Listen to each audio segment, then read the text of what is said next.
Beni dünyanın her bir yerinden izleyen vatanımın güzel ve değerli insanlarını saygı ve sevgiyle selamlıyorum. Selamünaleyküm değerli dostlarım.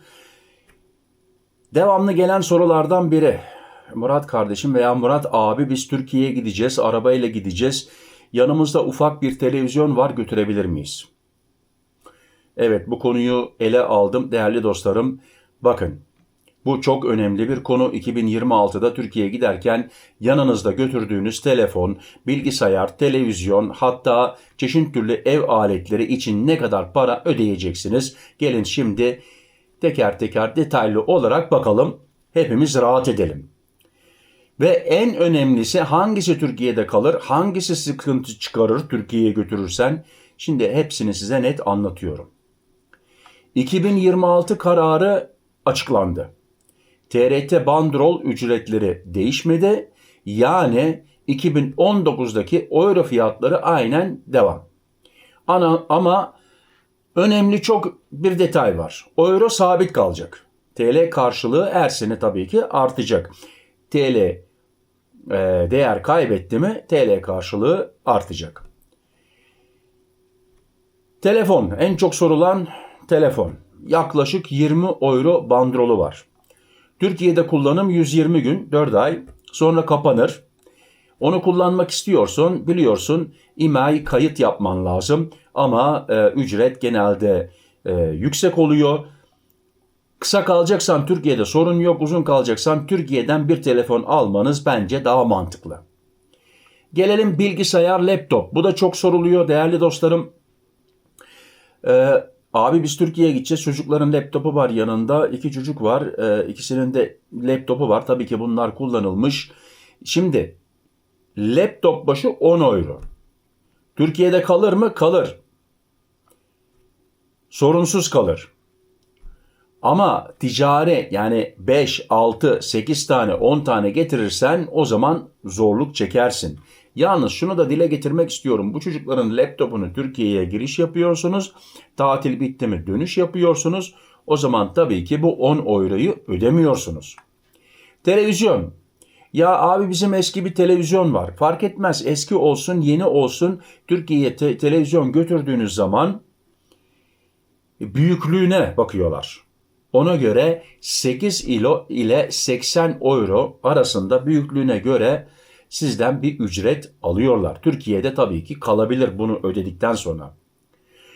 TV Box, uydu alıcı, satelit aşağı yukarı 7 euro civarında. Radyo o da büyüklüğüne bağlı değerli dostlarım 1 ile 2 euro ve tabii ki Türkiye'de bırakabilirsin. En çok sorulardan biri ev aletleri. Artık süpürge makinesinden tut mikrovellisine kadar çeşitli türlü mutfakta kullandığınız aletler, evde kullandığınız ufak robot süpürge makinesi hepsi bunun içinde değerli dostlarım.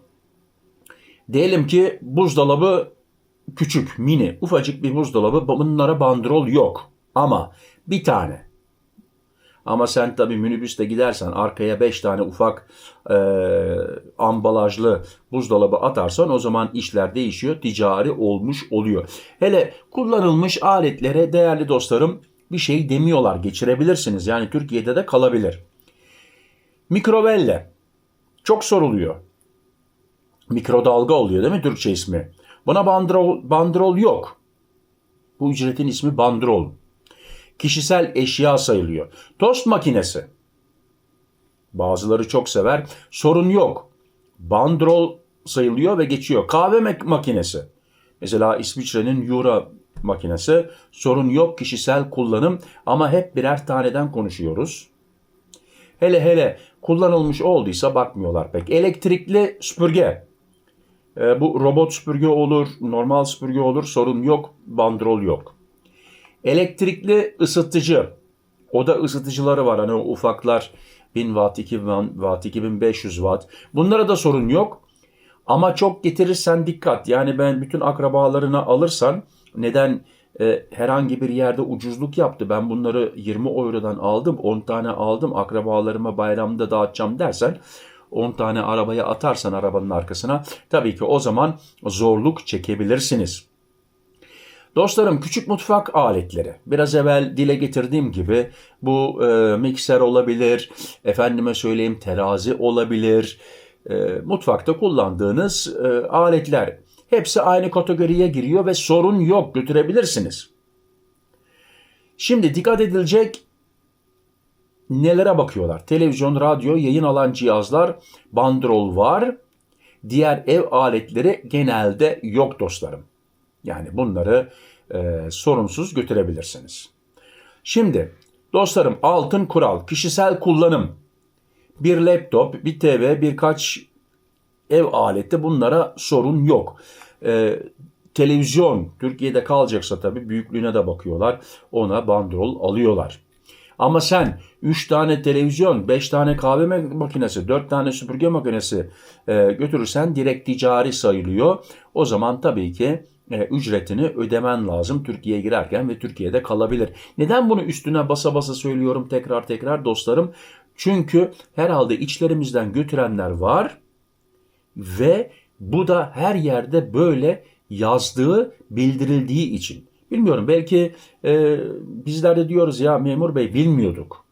Ben 5 tane kahve makinesi aldım ama arkadaşlara, şuna buna, akrabalara hediye edeceğim, bilmiyordum. Ya geçir bizi falan, işte olmuyor. 5 tane kahve makinesi, 3 tane ufak televizyon, 4 tane mini süpürge makinesi, o zaman ticari oluyor. Birer tane oldu mu kimse hiçbir şey demiyor. Şimdi sınırdaki gerçek durum, şunu unutmayalım. Türkiye'ye girerken bagaj kontrolleri var. Ama öbür gümrüklere de dikkat etmemiz lazım. Mesela öbür gümrüklerde X-ray var. Bazılarımız diyor olamaz, yasak X-ray. Ben diyorum ki var. Hani o sarı direklerin arasından yavaş yavaş geçerken ilk önce zaten arabanın içini bir tarıyorlar. Bu benim naçizane düşüncem. Yorumlara yazabilirsiniz sizler ne düşünüyorsunuz. Ama ben diyorum ki orada sana şöyle bir bakıyor arabanın içine. Ve öbür sınırlarda da çek kenara diyor, bagaj kontrol diyor. Bütün bagajı indiriyor ve bütün aracı kontrol ediyor. Bavulların içine de hatta bakıyorlar. Yakalanırsan ne olur? Vergi, ceza, hatta eşyana el koyarlar değerli dostlarım. En çok yapılan hata, eski eşya kimse bakmaz, geçeriz ya. Bakıyorlar. Ve hele Türkiye'ye girişte siz de görmüşsünüzdür, her arabanın içine bakıyorlar. Arkasına bakıyorlar, arka koltuklara bakıyorlar. Hepsinin içine teker teker bakıyor ve memur bey sana soruyor. Herhangi bir gümrüğün var mı? Artık senin davranışından, hareketinden seni kenara çekip detaylı aramada yapabilirler. Bunu unutmayın. Şimdi dostlarım, telefon gittiğiniz zaman, kısa kaldığınız zaman hiç sorun yok. Uzun kalırsanız kayıt yapmanız lazım. Türkiye'den alırsanız daha mantıklı, onu da söyledik. Bilgisayar birer tane yanınızda götürüyorsunuz. Laptop mesela çocukların, problem yok. Zaten geri gelecek onlar. Televizyon, buna bandrol var. Bandrol istiyorlar büyüklüğüne göre. Onu da söyledik. Ev aletleri genelde serbest. Ama abartırsanız, ticari olursa tabii ki bandrol ödemeniz gerekiyor. Şimdi sizler ne götürüyorsunuz? Ev aleti götüren var mı? Sınırda sorun yaşayan oldu mu? Herhangi bir sorun yaşadıysanız yorumlarda yazın. Dostlarım, kanalıma abone olmayı unutmayın. Çünkü en güncel gurbetçi bilgileri burada bulabilirsiniz. Hepinize saygılar, sevgiler, selamlar. Sağlıcakla kalın, benimle kalın. Hoşça kalın. Murat.